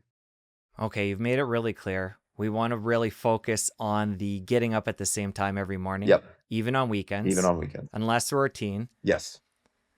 But let's focus in on the morning in general. Okay. Things like getting morning light, when we should be having breakfast. The very first thing you want to do is within 15 minutes of waking up, if possible, you would like to get some direct sunlight. Direct sunlight is the best, not through a window, not with sunglasses on, direct, like walk outside, like it's not going to hurt you. Take your dog for a walk, go to the mailbox, whatever it is, go get the paper, whatever it is, getting some sunlight in the morning time is great. What I have people do is I have a routine that I call the 3:15s. So when you wake up in the morning, hopefully it's light in your room. I have you swing your legs over and sit on the edge of your bed. And I want you to take 15 deep breaths. This is just to wake up your respiratory system and help bring yourself present, right? Second thing I want you to do is drink 15 ounces of water. So it turns out that sleep is a dehydrative event. You lose almost a full liter of water every single night just from the humidity in your breath. And then the third thing I want you to do is, like I said, spend 15 minutes in the sunshine. So why sunlight? So 15 minutes is the exact amount of time that your body takes to produce vitamin D. And vitamin D is a circadian pacemaker. Also, by the sun hitting your eye, it turns off that melatonin faucet and helps get rid of brain fog. If you can, I would do it all at the same time outside. So what I have some of my patients do, since we're getting into the warmer months, is they have a hardback chair sitting outside, walk outside, and you can do it in your pajamas as long as your neighbors don't see, right? With your glass of water, take 15 deep breaths. In between each deep breath, have one gulp of water, and then really pace it out, right? Spend the 15 minutes. And if you really want to go crazy, take off your shoes and put your feet on the earth. It's called grounding. While there's not a tremendous amount of data on it, I've done it and it feels great. Let's talk more about the dream piece. Sure. Somebody that wants to utilize those stories that happen when we sleep. Mm-hmm. What are your thoughts on dream journals, talking to other people about your dreams, being able to extract any value from that nighttime practice? I am a huge fan of dreams. As a matter of fact, I just spent the last 2 years studying to become a dream therapist. I want to be clear, that is not a dream interpreter. Generally speaking, there's not a lot of science or data behind dream interpretation. There is a lot of science behind dream therapy. So this is where we use dreams in the therapeutic context. And so generally speaking, dreams mean something to the dreamer. There's very little symbolism that works in every single person's dream, right? Like if you're swimming, it doesn't mean you hate your mother, okay? Like it doesn't really work that way, right? But if there is a symbol that means something to you that continues to come up in your dream, that can be prophetic, or that can give you ideas or try to tell you something. What a lot of people talk to me about are their repetitive dreams, right? And so when you have a repetitive dream, generally speaking, it's a stress dream. So I can tell you what mine is. So mine is, I'm back in high school, the bell rings, and I look down and I have my biology books, and it's time for history class. So I'm running through the hall to my locker to get my history book, and I get to the locker and I'm spinning for the combination, and I can't remember the combination. And I'm stressing out. That is my stress dream. Usually when people have these repetitive dreams, it generally means there's something else going on in their lives and their brain is trying to get them to take a look at that. So I would tell you that if you have a repetitive stress dream, it's probably something else that's going on. Nightmares, however, are really a different category of dreams themselves. And nightmares, by the way, we define as awakening in the middle of the night with fear. Right? So a lot of people wake up in the middle of the night and it's not fearful, so we don't really consider that a nightmare. But if you wake up and it's fearful, you definitely have a nightmare. Now, nightmares are, as an example, one of the top symptoms of something called post-traumatic stress disorder, or PTSD. We take nightmares extremely seriously with people with PTSD because, and this is a little known fact, as nightmare frequency and intensity increase, so does suicidality. In fact, it goes up by almost 100%. So we do take nightmares and dreams very seriously. Unfortunately, most sleep doctors have never been trained on nightmares at all. It's mostly the biology for them, right? There's only one sleep disorder that I'm aware of that includes, well, actually two, that includes nightmare. One is nightmare disorder and the other is PTSD, right? And so you have to have a specialized, specially trained doctor to look at those types of things. There are them out there, I want to be clear, but you want to be thoughtful in being able to choose somebody who's got some level of proficiency in that area. Now, believe it or not, there are 6 different potential treatments for nightmares. You can go all the way to Freud and Jung, and then you can get all the way to something called eye movement desensitization therapy. But I want people to know there are treatments out there for nightmare therapy. I personally work on patients with nightmares. So if there's people out there who want to, reach out, that's fine. We can talk about that. But nightmares and dreams in general are definitely something that I used to not have a tremendous respect for. And after 2 years of studying and learning more, now I feel like it's a very important area that we need to be learning more about and doing more research in. To me, it seems like we have this short period of time when we wake up where we can recall our dream or nightmare. Yep. And then the whiteboard comes across and we lose it all, right? Exactly. Yeah. Super common, because here's what's happening is it's new data in. So if you want to remember your dreams, keep your eyes closed, or better yet, wear an eye mask, right? And what you want to do is think up to yourself, and don't think, what was I just dreaming? Because you're giving it context now, and that moves the item out of your brain. Just say to yourself, what was I just thinking about? And just keep thinking about it and thinking about it. And it's like, oh, I was thinking about myself, walking through an orchard. Oh, and I was thinking about myself grabbing an apple. And then I was thinking that the apple turned into, my child's face and, blah, blah, blah, blah, blah. And that's how you can remember those dreams. Stay with it for a little 3-4 minutes, and then hit a voice recorder if you want to, or dream journal. I personally have found a lot of value in doing this.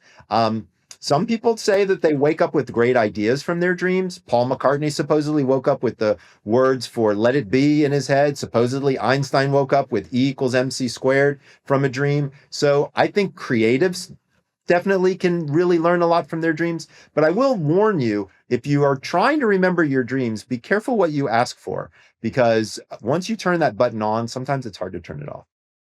On the other end of the pillow, before you go to sleep, is there anything we can do to think about certain things to allow our subconscious to work on that Yes. while we're sleeping? So what you're talking about is an idea called priming. So you can prime the brain for different. Number one, you can prime your brain to ask it a question and then come up with the answer when you wake up.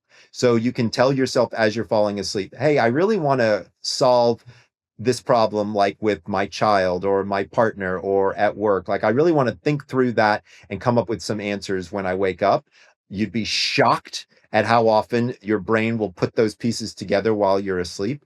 And you can also tell yourself that you want to remember your dreams, and that can be helpful in you remembering your dreams the next day. But you can definitely prime your brain. I mean, there are some people who say they think about, a creative thought, and then when they wake up the next day, that's when they have the creative idea.